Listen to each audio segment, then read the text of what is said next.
آج کہانی ہے سوچ کا دروازہ، جس کو لکھا ہے محمود نعیم نے بھکر سے۔ باپ کے بنا یہ زندگی ادھوری، یہ دنیا جنگل اور رشتے ناتے سب درندے ہیں۔ جب تک ابا جان زندہ تھے میری زندگی کا کوئی مسئلہ مجھے مشکل میں نہ ڈال سکتا تھا۔ ابا جان کے اس دنیا سے جانے کے بعد مجھے صحیح معنوں میں زندگی کا مفہوم سمجھ میں آیا تھا۔ ایک نگاہ میں نے اپنی خالی دکان پر ڈالی اور ٹھنڈی آہ بھر کر رہ گیا۔ جب تک ابا جان حیات تھے کپڑوں کی یہ دکان ہر وقت سامان سے بھری رہتی تھی۔ ابا جان مجھے کالج نہیں جانا، مجھے آپ کے ساتھ دکان پر جانا ہے۔ سیکنڈ ایئر کے سالانہ امتحانات سر پر تھے جب اچانک میری بات سن کر امی جان نے مجھے گھور کر دیکھا، مگر کھانا کھاتے ہوئے میں نے اپنی توجہ ابا جان کی جانب مبذول رکھی۔ میرا بیٹا ایسا کیوں چاہتے ہو؟ ابا جان کی بات سن کر مجھے حوصلہ ہوا تھا۔ ابا جان تو میرے سچے دوست تھے جو میری ہر بات توجہ سے سنتے اور مانتے تھے۔ ابا جان کی اس عادت سے امی جان اکثر ناراض رہتی تھی۔ بس ابا جان، میں چاہتا ہوں آپ کے ساتھ آپ کا ہاتھ بٹاؤں۔ امتحان کی تیاری نہ ہونے کی وجہ سے میں نے ابا جان سے یہ بات کی تھی اور مجھے پوری امید تھی کہ وہ میری بات مان جائیں گے، اور ایسا ہی ہوا۔ ٹھیک ہے میرے بچے، ابا جان نے مسکراتے ہوئے پیار سے میرے سر پر ہاتھ رکھا تھا، لیکن اپنے فیصلوں میں امی جان کی دخل اندازی ابا جان کو سخت ناپسند تھی۔ انہوں نے ہاتھ اٹھا کر امی جان کو بولنے سے روکا اور ناشتہ ادھورا چھوڑ کر اٹھ کھڑے ہوئے۔ میں بھی ان کے ساتھ ہو لیا۔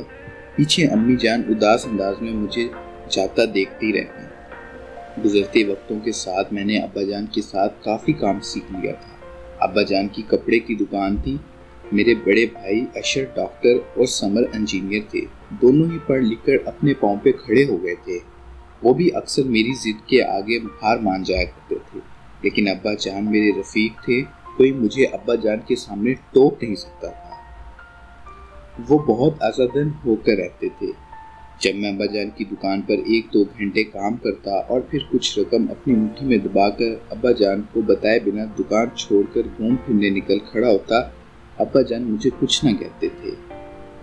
سیکھ جائے گا آہستہ آہستہ۔ سمر بھائی جو اس بار گھر آئے میرے معاملات دیکھ کر پریشان ہو گئے تھے۔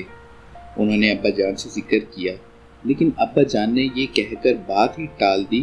میں نے اندازہ لگایا دونوں بھائی بھی اب مجھ سے محبت نہیں کرتے۔ بھائی کی محبت میری ضد نکل گئی تھی۔ اچانک زندگی سے مجھے ایک زوردار جھٹکا دیا۔ ابا جان کی اچانک وفات نے مجھے اور امی جان کو توڑ کر رکھ دیا تھا۔ امی جان چارپائی سے آ لگی اور زندگی میں پہلی بار مجھے محسوس ہوا غم بھی کسی شے کا نام ہے۔ میرے بچے، میرے بعد یہ کاروبار بہت اچھے سے سنبھالنا۔ ایک دن ابا جان کی کہی یہ بات آج مجھے یاد آ رہی تھی، جو اس وقت میں نے سنی انسنی کر گیا تھا۔ یاد رکھو، وقت کبھی ایک سا نہیں رہتا۔ بابا مجھے کچھ نہ کہتے، لیکن اس دن یہ 2 باتیں مجھے نصیحت کر گئے تھے۔ بہت لاڈ پیار میں جو پالا تھا انہوں نے مجھے۔ دن گزرنے لگے، ایک گاہک کو خالی ہاتھ جاتا دیکھ کر میری آنکھوں میں آنسو آ گئے۔ 4 سال میں یہ کام کبھی نہ سیکھا تھا، کاروبار کیسے چلایا جاتے ہیں۔ دنوں میں ہی دکان خالی ہو گئی اور میں مقروض ہوا چلا گیا۔ امی جان، میں نہیں سنبھال سکتا کاروبار۔ گھر کے اخراجات کے لیے امی جان نے پیسے مانگے تو میں نے جھٹ جواب دے دیا، بیٹا کھانے پینے کے اخراجات تو دیکھنے ہی ہوتے ہیں، اگر تم کماؤ گے نہیں تو کیسے اس گھر کا خرچ چلے گا۔ امی جان کی آنکھوں میں آنسو آ گئے تھے۔ اپنے بڑے بیٹوں سے اپنا حق مانگے۔ کھانا ادھورا چھوڑتے ہوئے ماں کو پریشانی میں دھکیل کر میں اپنے کمرے میں آ گیا۔ امی چپ چاپ وضو کرنے لگی اور اللہ کے حضور سجدہ ریز ہو گئیں۔ میں نے انہیں اللہ پاک سے باتیں کرتے دیکھا۔ سر جھٹک کر میں نے پہلے اشرف بھائی اور پھر سمر بھائی کو کال کی، لیکن دونوں کے نمبر بند جا رہے تھے، ہمیشہ کی طرح۔ ابو جان کی فوتگی کے بعد دونوں بالکل ہی اپنی دنیا کے ہو کے رہ گئے تھے۔ کیا کروں، دکان کا مال بالکل ختم ہونے لگا ہے، کہیں سے قرض کی صورت بھی نہیں نکلتی تھی۔ اچانک یہ خیال میرے دماغ میں کھوندا اور میں مطمئن ہو کر سونے کی کوشش کرنے لگا۔ یار سعود کہیں سے کچھ رقم تو پکڑ دو۔ اگلے دن سعود کو کال ملا کر میں نے اپنا معاملہ بتایا۔ دیکھ یار، میں ایسے کہیں سے رقم کا انتظام نہیں کر سکتا۔ ہاں مجھے منظور ہے، تو بس میرے لیے رقم کا بندوبست کر۔ مجھے سود پر قرض لینا ہی تھا۔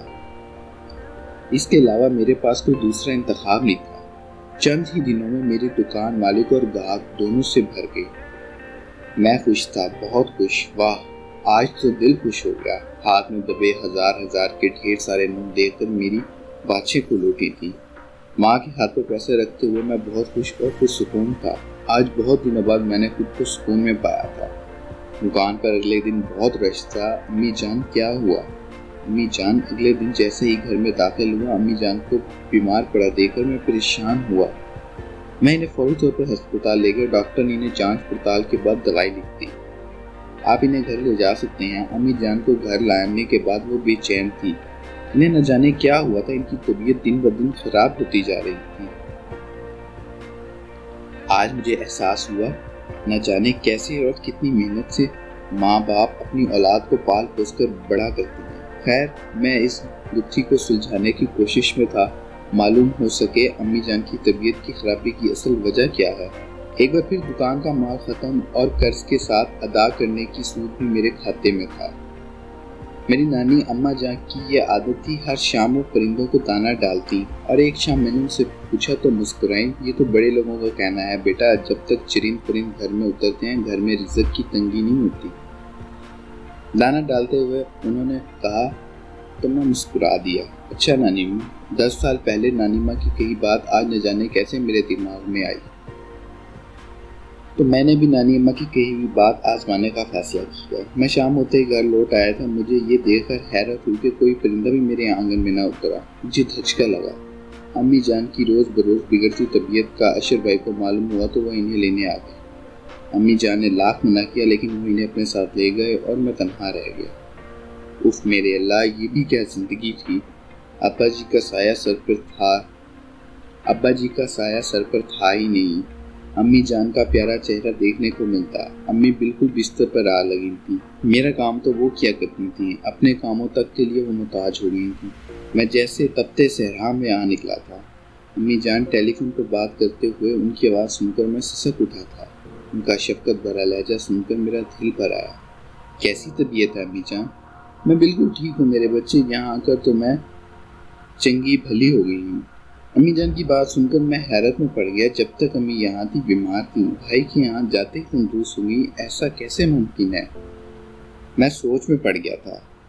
بیٹا، میں نے اشر سے تمہارے لیے بات کی ہے، وہ تمہیں دکان پر مال ڈالنے کے لیے کچھ رقم دے گا، تم اپنا کام چلا لینا۔ امی جان کی یہ بات سن کر میری آنکھیں نمناک ہو گئی تھیں۔ یہ وہی بھائی ہے جو مجھے بہت سمجھایا کرتے تھے مگر ان کی کوئی بات نہیں مانتا تھا، اور آج میں ان کا محتاج ہو گیا ہوں۔ نہیں امی جان، میں بھائی سے رقم نہیں لوں گا۔ میری انا آڑے آ گئی تھی۔ میرا انکار سن کر امی جان نے مجھے ڈانٹا۔ میں خاموش رہ گیا۔ اگلے ہی دن اچھی خاصی معقول رقم میرے ذاتی کھاتے میں منتقل ہو چکی تھی۔ میں خوشی میں گھرا ہوا تھا جب ہی اچانک سعود کی کال آئی اور میں ایک بار پھر اندھیرے میں آ نکلا۔ سعود کی رقم اگر 2 دن میں نہ لوٹائی تو دکان کے ہاتھ سے بیٹھوں گا۔ میں اس بار مزید تمہاری کوئی مدد نہیں کر سکتا۔ سعود کی بات سن کر میں نے کال بند کی اور سر جھکایا، اور اشر بھائی کی رقم سے سود کی رقم اتارنے کے علاوہ میرے پاس کوئی چارہ نہ تھا۔ بھائی، اللہ کے نام پر کچھ دے دو۔ میں سر جھکائے سڑک کے کنارے بیٹھا تھا۔ سورج ڈوبنے کو تھا۔ میں فٹ پاتھ پر بیٹھا تھا کہ جب اچانک ایک صدا سن کر میں خاموش ہو گیا تھا۔ سر اٹھا کر دیکھا، ایک چھوٹا بچہ بھیک مانگ رہا تھا۔ معاف کرو، میں کہتے کہتے رہ گیا۔ ہمیشہ ہی میں فقیروں کو یہ کہہ کر دیا کرتا تھا، آج میری دکان پر تالا اور میری جیب شام کی روٹی کے لیے پیسے تھے۔